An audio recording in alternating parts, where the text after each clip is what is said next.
ঠিক ঈদের আগের মুহূর্ত ১৬ জুন রাজধানীতে গরু বিক্রি করে পাইকারদের একটি দল বিমানবন্দর এলাকা থেকে বাসে উঠে জামালপুরে যাওয়ার জন্য। আব্দুল্লাহপুরে যাওয়ার আগে পাইকারদের বিভিন্ন হুমকি দিয়ে গরু বিক্রি করার যে টাকা পাইকারদের কাছে ছিল তা পুরোটাই নিয়ে যায় এবং তাদেরকে রাস্তায় ফেলে দেয় ডাকাত দলের সদস্যরা।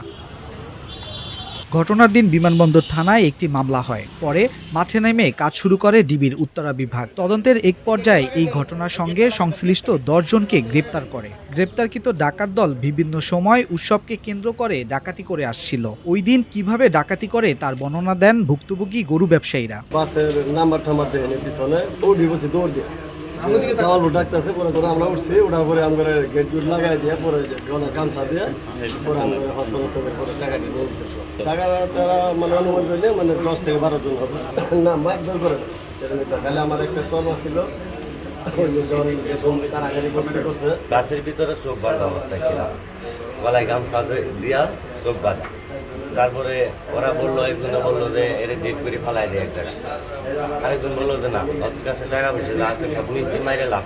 পরে মনে করি আমরা তো গিয়া না একজন, পরে কিছুদিন পরে আমরা কর্মী তলা ওইখানে ফালাই থইয়া পরে গেছে। পরে আমরা মনে করি আগে ফালাই থেকে গেলে পরে আমরা এছাড়া আরও জানা যায় তারা বিমানবন্দর এলাকায় অবস্থান করে প্রবাসীদের গাড়ি গতিরোধ করে সর্বস্ব লুটে নিয়ে যায়। তাদের উদ্দেশ্য থাকে ঈদকে কেন্দ্র করে ঘরমুখো মানুষের টাকা পয়সা হাতিয়ে নেওয়া। ঈদের 10 দিন আগেও বিমানবন্দর থেকে এক প্রবাসীকে গাড়িতে তুলে তার কাছে থাকা অর্থ লুট করে।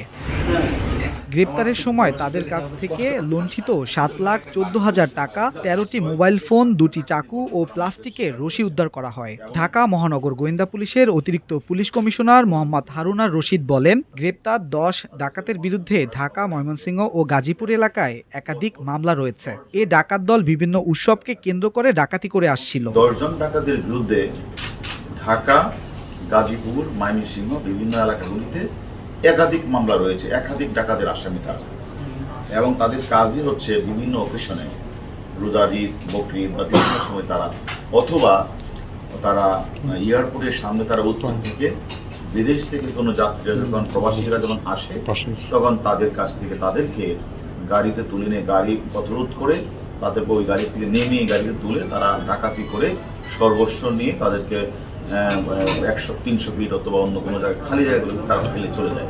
তিনি আরও বলেন, এই চক্রটি এখন পর্যন্ত 200 থেকে 250টি ডাকাতির ঘটনা ঘটিয়েছে। এবার ঈদুল আজহাকে কেন্দ্র করে তারা এখন পর্যন্ত 6 থেকে 7টি ডাকাতি করেছে। তার মধ্যে স্বীকার করেছেন তারা এই পর্যন্ত 200 থেকে 250 ডাকাতি তারা করেছেন, এবং বিশেষ করে এই ঈদকে ঘিরে তারা খিলক্ষেত, আব্দুল্লাহপুর, এয়ারপোর্ট, টঙ্গী এই জায়গাগুলো তারা 6 থেকে 7টা ডাকাতির ঘটনা তারা আমাদের স্বীকার করেছেন, এবং খিলক্ষেতের রাজুক মার্কেটের সামনে 4 জনকে তুলে তারা 5,90,000 টাকা 3টা মোবাইল ছিনিয়ে নিয়েছেন।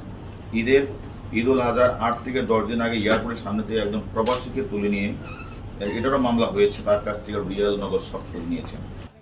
গ্রেপ্তারকৃত আসামিদের বিরুদ্ধে ঢাকার আশেপাশে অনেক মামলা রয়েছে, সেগুলো তদন্ত করবে গোয়েন্দা বিভাগ। মোহাম্মদ রায়হান হোসেন, দৈনিক ডেস্টিনি।